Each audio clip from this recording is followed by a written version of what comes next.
Boa noite, hoje é segunda-feira, 7 de março. Veja os destaques da edição de hoje. Em meio à retomada da temporada dos cruzeiros, Prefeitura de Ilhabela libera o uso de máscaras em locais abertos. Pesando no bolso, números de estabelecimentos interditados e multas por perturbação do sossego aumentam em Jacareí. Calor sem água na torneira. Moradores de Potim cobram solução para problemas de abastecimento na cidade. Eu tinha medo de passar um shampoo e ficar sem água. Terrível, mas é a verdade. O Tati Notícias está no ar. Depois de 2 meses suspensa, a temporada de cruzeiros foi retomada no último fim de semana. Segundo determinação da Anvisa, está permitido o transporte de 75% da capacidade da embarcação. E quem comemorou essa notícia foi Ilhabela. O primeiro navio chegou ontem e a cidade também liberou, neste fim de semana, o uso de máscaras em locais abertos. De acordo com o prefeito Toninho Colucci, a liberação foi possível por causa da queda no número de casos positivos e de internação por Covid-19 na cidade. Um jovem de 16 anos morreu atropelado por um caminhão em Guaratinguetá. O acidente foi por volta das 7 horas da manhã de hoje. Segundo a polícia, o caminhão seguia na Avenida Padroeira do Brasil, no sentido de Aparecida, quando a vítima trafegava de bicicleta, veio de uma outra rua e bateu na lateral do caminhão. O motorista do caminhão, um homem de 60 anos, chamou o SAMU, mas o jovem não resistiu e morreu no local. De acordo com a polícia, o motorista não apresentou os sinais de embriaguez e estava com a CNH e os documentos do caminhão em dia. O corpo foi encaminhado para o ML de Guaratinguetá e as causas do acidente serão investigadas. Em fevereiro, 16 estabelecimentos foram interditados em Jacareí por descumprimento da Lei do Silêncio. Nayara Francesco tem os detalhes. Adegas, bares e também salões de festas estão nessa lista de descumprimento da lei de perturbação ao sossego. Quem vai nos dar mais detalhes sobre a operação realizada no mês passado é o secretário de Segurança, que está aqui conosco. Rafael, quanto que custou para o bolso dos donos desses estabelecimentos o desrespeito a essa lei? Com a lei atualizada agora no dezembro de 2021, nós tivemos aí uma modificação onde, para os comércios, no não descumprimento de perturbação, a primeira autuação é de 50 VRMs e a área residencial 20 VRMs. E tem outras penalidades também, né? Não é só a multa. Sim, para os comércios a gente tem a reincidência da perturbação, existe a duplicação, a quadriplicação dessas multas, podendo ser interditado o comércio e até mesmo sendo cassado o alvará mesmo. E no caso, o que caracteriza a perturbação ao sossego? Aí para poder dar algumas orientações aos moradores que desejam fazer a denúncia. Tá, nós recebemos inúmeras denúncias e é importante salientar que muitas delas não é constatado. Como se constata essa denúncia?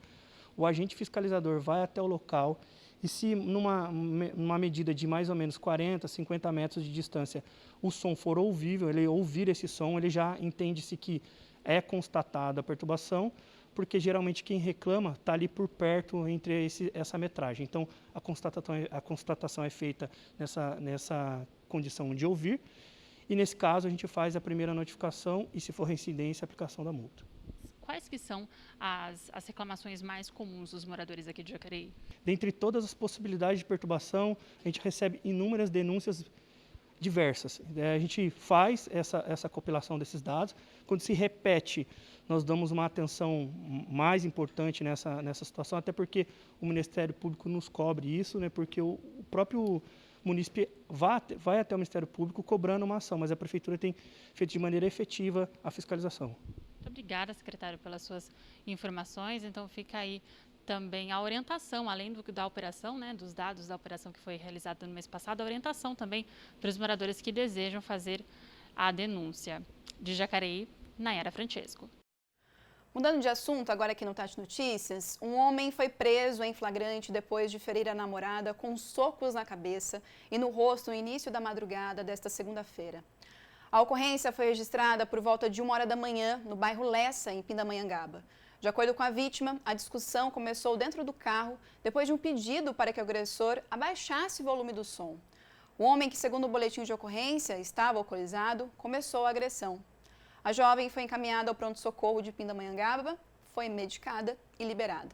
Em seguida, a moça foi encaminhada ao DP, onde o caso foi registrado como violência doméstica e agressão. 3 pessoas foram autuadas pela Polícia Ambiental nesse fim de semana em Tremembé. No local foram apreendidas 17 aves que eram mantidas em cativeiro sem autorização. Os proprietários foram multados em R$ 10.700 e as aves encaminhadas ao IBAMA de Lorena. Já em Redenção da Serra, uma arma e 12 munições foram apreendidas em uma propriedade rural da cidade. Os objetos foram entregues pelo próprio filho do dono da fazenda à polícia. O homem foi intimado a comparecer na delegacia para prestar esclarecimentos sobre o porte da arma. Vamos para o intervalo aqui no Tati Notícias? E na volta, moradores de Potim reclamam da falta d'água na cidade. É bem rápido, eu volto já.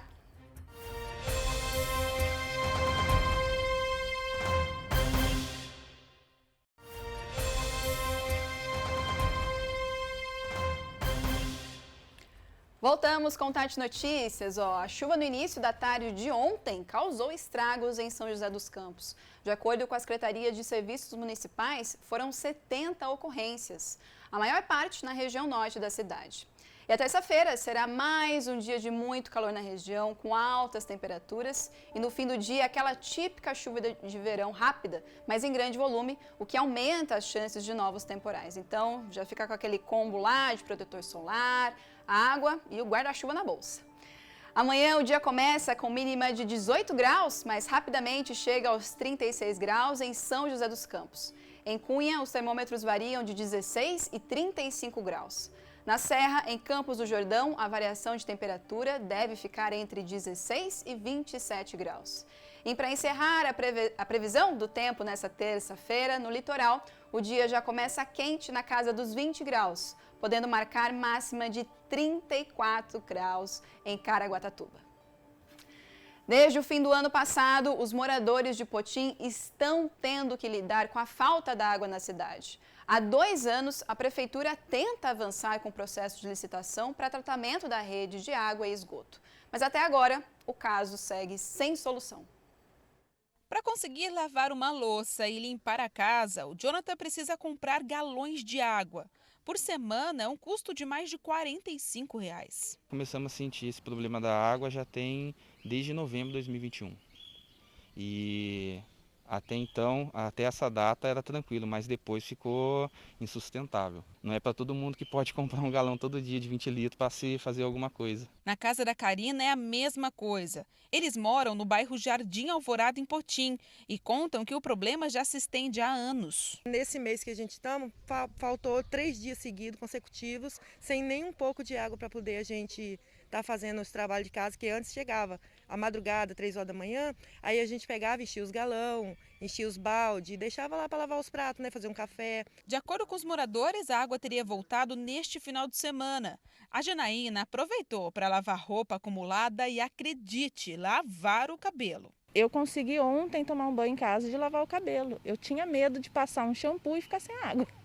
Terrível, mas é a verdade. Em Potim, o abastecimento de água é feito de forma autônoma pela Prefeitura da cidade.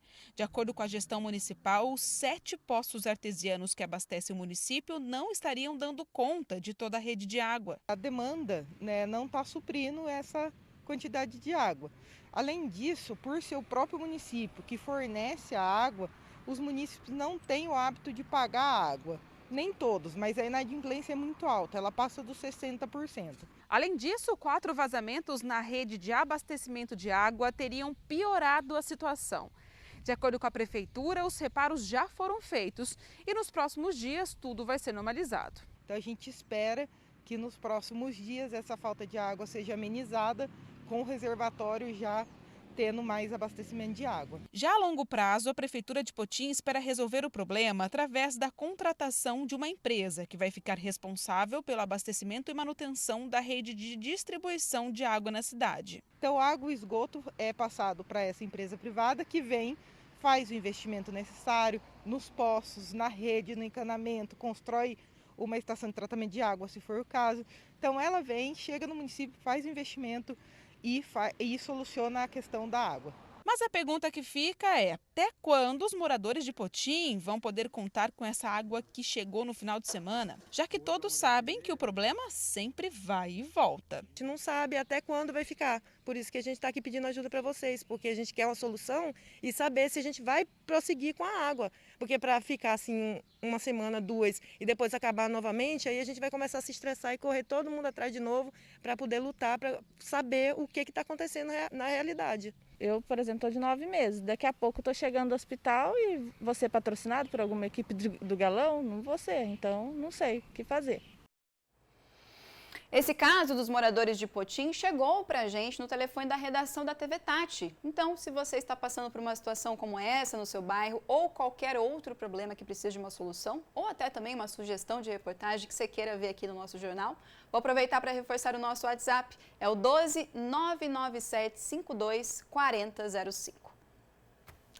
Amanhã, a Operação Catatreco, em Taubaté, retoma as atividades. Até sexta-feira, o caminhão da Prefeitura vai percorrer as ruas dos bairros Sítio Santo Antônio, Jardim Gurilândia, San Marino, Vila Olímpia, Ana Rosa, Vila São José, Parque Paduan e Jardim do Sol.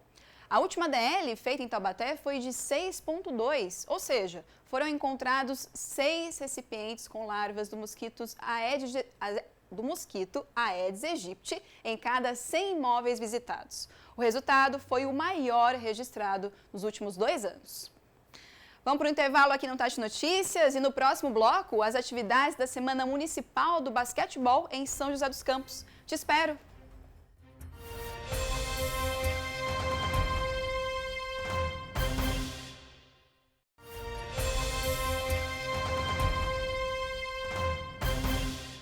Voltamos com o Tati Notícias. Olha só, ainda tem vaga para cursos profissionalizantes em Jacareí.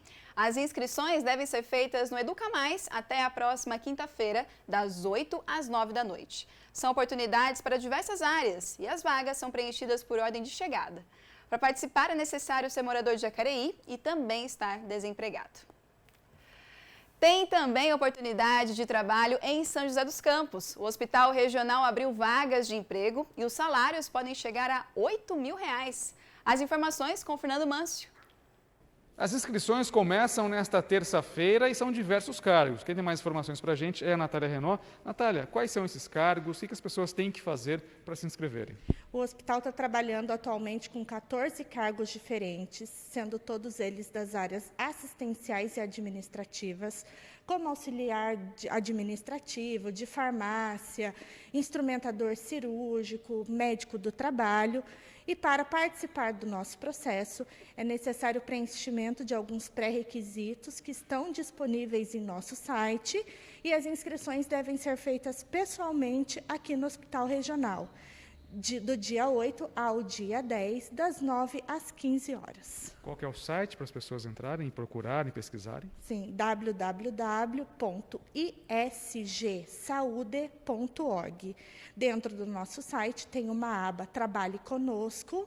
Só selecionar a unidade do Hospital Regional de São José dos Campos, que lá terá todas as informações. São quantas vagas e quais são essas vagas para começo já quase que imediato? Atualmente, todas elas são para cadastro reserva. Esse cadastro reserva tem uma validade de 1 ano e, nesse período, as pessoas aprovadas poderão ser convocadas para início aqui na instituição. Muito obrigado pelas suas informações. Fica aí, então, essa sugestão, essa possibilidade de quem quiser poder participar desse processo seletivo. De São José dos Campos, Fernando Mâncio. A Fundação Cultural Cassiano Ricardo está com 2.000 vagas abertas para 130 oficinas culturais. Podem se inscrever jovens e adultos para atividades nas áreas de música, dança, teatro, tudo de graça. As inscrições são feitas no aplicativo São José Viva até o dia 10 de março. Agora a gente muda de assunto porque o poliesportivo do distrito de Eugênio de Melo, em São José dos Campos, foi novamente alvo de vandalismo. Durante o feriado de carnaval, foram furtados os cabos de cobre utilizados para a alimentação de energia do local. A Urban foi acionada para fazer a substituição dos cabos. A manutenção da prefeitura deve ser concluída até quarta-feira. A previsão é de que até o final dessa semana as atividades sejam restabelecidas. Até domingo, acontece em São José dos Campos a segunda Semana Municipal do Basquetebol. O objetivo é divulgar a prática do esporte na cidade e no sábado foi a vez da criançada a aprender mais sobre a modalidade. Estica daqui, alonga dali. Tudo para estarem preparados para fazer aquilo que tanto gostam, jogar basquete. Basquete para mim é um esporte que eu gosto muito porque eu jogo desde pequeno, desde quando eu tinha uns 4, 5 anos. Então eu criei um costume de jogar. A ligação que eu tenho com o basquete é porque meu pai ali, ele jogava desde pequeno, desde meus 4 anos eu jogo basquete e eu amo muito esse esporte. Essa garotada toda se juntou para participar de uma clínica oferecida pela Secretaria de Esportes e que faz parte da 2ª Semana Municipal do Basquetebol. A proposta aqui é que as crianças tenham uma vivência com a modalidade, né? Idades de 11 a 14 anos, para que eles interajam com os nossos profissionais e alguns atletas que já têm um pouquinho mais de intimidade, né? Mas é a abertura oficial das atividades da semana. E as atividades referentes à data ainda continuam durante a semana e com o reforço dos jogos da equipe profissional de basquete da cidade. Durante a semana fica o convite aí também para que a gente vá fazer a nossa torcida para a nossa equipe masculina principal. No Linneu de Moura, todos os dias, a partir das 19h30 até o próximo domingo, dia 13, os jogos do Campeonato Brasileiro. E na semana do Dia Internacional da Mulher, as meninas roubaram a cena e dominaram as atividades. Uma sensação incrível, né? Porque, por exemplo, ano passado eu era sub-13, não tinha quase nenhuma menina. Era eu e mais algumas meninas. A gente conseguiu jogar alguns jogos, mas nem tanto quanto a gente vai conseguir jogar esse ano. E é muito mais oportunidade para mais meninas e para o time em si também. Todos e todas dividindo o amor pelo basquete.